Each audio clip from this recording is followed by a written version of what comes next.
let's talk about the NFL. Actually, because there is one, well, there's two. The two stories that are going in the NFL right now.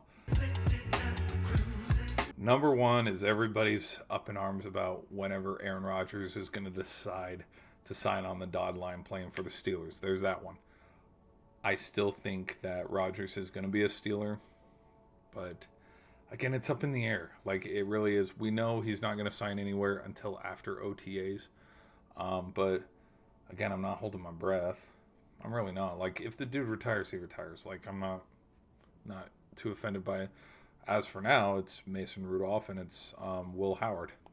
And we know the future is going to be Will Howard. But the other story that everybody was talking about, and I can see a lot of people getting upset about these comments, is Joe Flacco was talking about how can't call me a mentor, can't, whatever I say, you guys are going to get mad at me. And it's funny to see, just kind of like the approach of like literally kind of the bait questions on, oh, so you don't want to be a mentor? And he's like, well, what if, and just it kind of just shows, I mean, like if I was ever a reporter, I'd have a little bit more,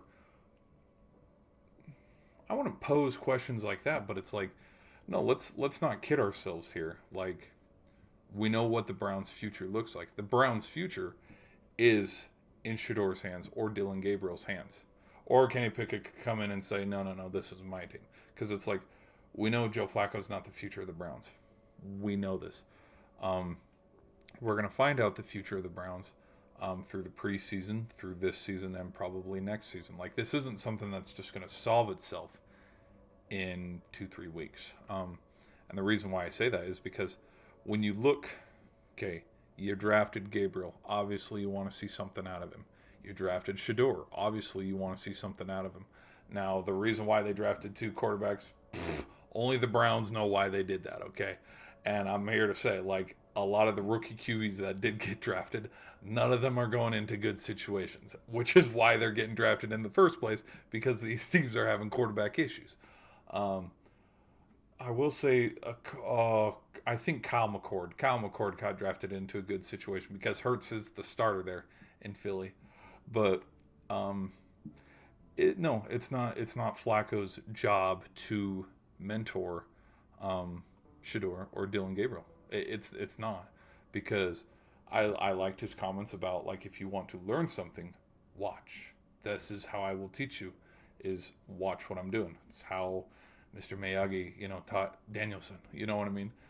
Or like when we're looking at, when Jacoby Brissett and Jimmy Garoppolo were there in New England with Tom Brady, was Tom Brady making sure, okay, Jimmy, this is how we're doing stuff? No, like Tom Brady had to focus on how do I get the Patriots better? There have been a handful of backups in Green Bay to Aaron Rodgers. And then the last one we talk about is Jordan Love, because obviously it did ruffle a few feathers, which is why Aaron ended up leaving. But, like, you look at Hurts, you look at Allen, you look at Jackson, you look at Burrow. It's like some of these guys who still have it, and I think Flacco kind of does have it, but he's on his way out, it's not Mahomes' job to make sure the backup quarterback's ready. It's really not. And I think with how successful Joe Flacco was with Coach Stefanski, when, he won Comeback Player of the Year, Stefanski won Coach of the Year, and then the Browns were playing some really good football towards the end of the season.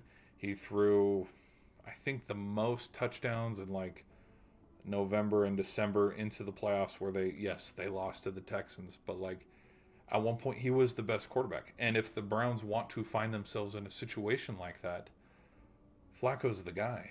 Let's not kid ourselves here. And so, we'll see where it goes. Now, if we're sitting in the middle of November and Browns are 2-7, 3-10, then yeah, okay, we know Gabriel or Sanders would be the guy from there on out, because we know. But like, if they're gonna make a playoff push, wouldn't Stefanski want to lean on the guy that got them to the playoffs last time?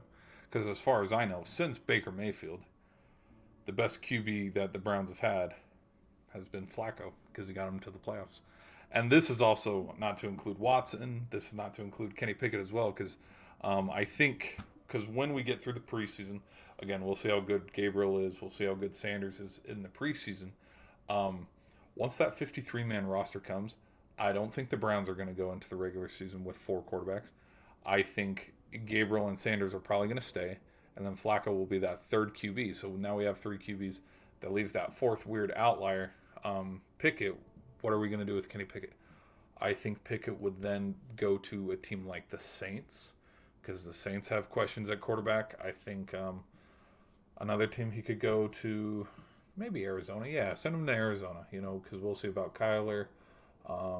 He could go to the Seahawks. He could go, because I feel like, or he could go to the Jets where Justin Fields is at. Because I don't think the Browns, because there's other, you don't need to have 4 QBs on your roster, because not all of them are going to play. But when we prepare for the future, sorry, this is a long-winded response. I think they'll, either way, whoever the starter is going forward, they're going to learn from sitting behind Joe Flacco. And I'm saying the same thing about Jackson Dart. I'm saying the same thing about Jalen Milroe. I'm saying the same thing about Riley Leonard in Indianapolis. The only quarterback that's being thrown into the fire where it's like, good luck, bub, is Cam Ward with the Titans. Because it's like, okay, he sits behind Levis for a little bit, but then Jackson Dart can sit for a little bit. He's got Jameis Winston. He's got Russell Wilson, which, what a great opportunity for him to learn to be a better quarterback. And then, for example, Will Howard, if he sits behind Rodgers and Mason Rudolph, what a great opportunity. All these quarterbacks that have been drafted, we're expecting, okay, they're going to be week 1 starters. When in reality, no, why would you want to rush the process? Why would you want to, if you want Sanders or Gabriel to be a successor and to be successful in the league, why would you rush it? Why would you rush that process? And so that's my thoughts on that. I don't think the Browns would bring 4 quarterbacks into the regular season and to villainize and, Flacco is just such a terrible dude because he doesn't want to. It's not his job. It's not his job. At this point in time, Gabriel knows how to study film. Sanders knows how to study film.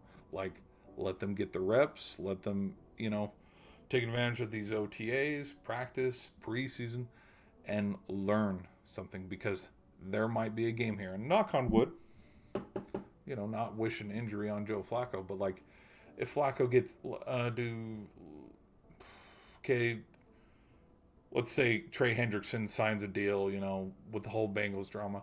But let's say with the Bengals, okay, Browns versus Bengals, Flacco goes out with a pinky or a hand injury or something because he's, Trey Hendrickson hits him just a little harder than normal.